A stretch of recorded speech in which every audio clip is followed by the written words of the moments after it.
Wherever you go, whatever you do, throw a little at it. Omax, Vest and Briefs. ஜனநாயக அடிப்படையிலும் மக்கள் நலன் சார்ந்தும் இந்திய கம்யூனிஸ்ட் கட்சி செயல்படும் என அக்கட்சியின் மாநில செயலர் வீரபாண்டியன் தெரிவித்துள்ளார்.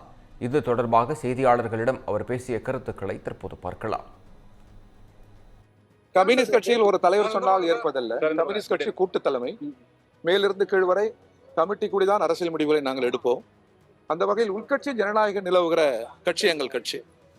எவ்வளவு பெரிய தலைவருக்கும் தனித்த அதிகாரம் இல்லை, கமிட்டிக்கு தான் தனித்த அதிகாரம் இருக்கிறது. அந்த ஜனநாயகம் 100 ஆண்டுகளாக கம்யூனிஸ்ட் கட்சி பாதுகாத்து வருகிறது. எனவே நாங்கள் மேலிருந்து கீழ் வரை விவாதித்தோம், ஒரு அரசியல் முடிவு எடுத்தோம், ஆதரவு கொடுத்திருக்கிறோம்.